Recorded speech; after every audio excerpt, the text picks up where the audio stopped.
Ya, pemirsa, seperti yang kami sudah janjikan di segmen ini kita akan membahas pergerakan bursa regional Asia serta pembukaan Bursa Efek Indonesia bersama Bapak Johannes Ginting, Head of Education Monex Invest in the Future. Selamat pagi Pak Johannes. Ya. Pergerakan untuk IHSG terlebih dahulu. Ya. Kalau kita lihat setelah pekan lalu dilanda aksi jual begitu, bagaimana minat pasar untuk pekan ini dan bulan September ini, Pak Johannes? Ya, jadi kalau kita perhatikan perkembangannya sekarang, kelihatannya indeks harga saham gabungan itu sudah mengalami satu koreksi yang cukup sehat ya. Jadi kelihatannya para investor saya melihat mulai melakukan aksi beli ketika harganya sudah rendah.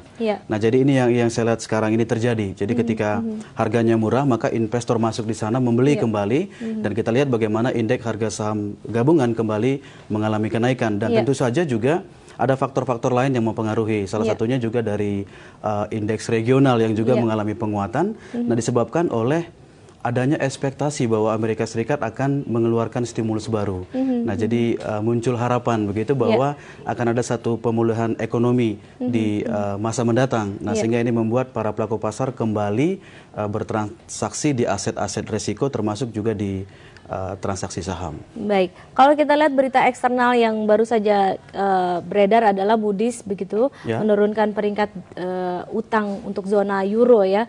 Dan ini memperlihatkan sebenarnya bagaimana outlook perekonomian terutama untuk di Jerman dan Perancis sebagai penopang perekonomian zona euro mulai diragukan begitu oleh Moody's. Bagaimana sebenarnya efeknya, Pak? Ya, sebenarnya kalau kita bicara mengenai zona euro ya pasti semua setuju bahwa negara ini mengalami masalah, gitu ya.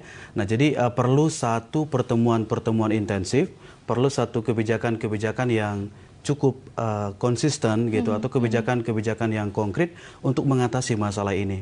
Nah, maka sejauh ini yang kita perhatikan hanya berupa harapan, gitu ya. Jadi kita lihat bagaimana investor sebenarnya berharap bahwa ada penanganan yang jelas dari krisis di Eropa itu sendiri. Nah, sehingga kita lihat sekarang masih cukup positif. Tetapi sekali lagi kan realitanya begitu ya, bagaimana kondisi sebenarnya.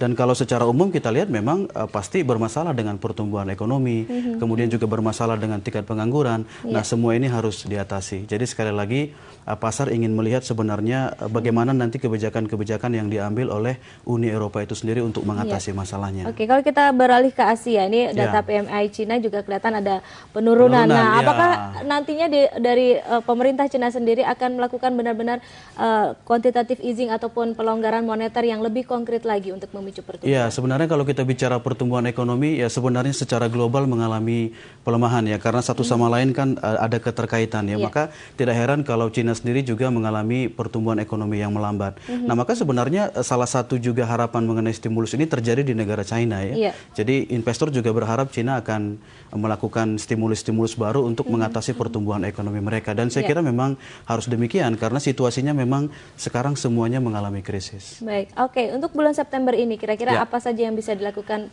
para pelaku pasar, terutama untuk yang bermain begitu ya, untuk indeks begitu, Pak? Ya, saya kira semua sama ya. Jadi baik indeks, transaksi di misalnya di forex misalnya, atau juga di komoditi, semua sebenarnya mengarah kepada kebijakan dari Bank Sentral. Jadi sebenarnya ada dua kebijakan yang sedang ditunggu. Pertama tadi kebijakan dari Amerika Serikat mengenai Q3. Nah, apakah akan diluncurkan stimulus baru atau tidak? Nah, ini akan ditunggu oleh para pelaku pasar. Meskipun sekarang indikasinya memang sudah mengarah ke sana, tetapi sekali lagi pasar ingin melihat apakah itu benar-benar akan dirilis atau tidak. Begitu ya. Nanti segmen berikutnya kita akan bahas bagaimana pergerakan emas dan minyak begitu ya, secara teknikal. Kita akan jeda terlebih dahulu. Pemirsa jangan beranjak dari tempat Anda.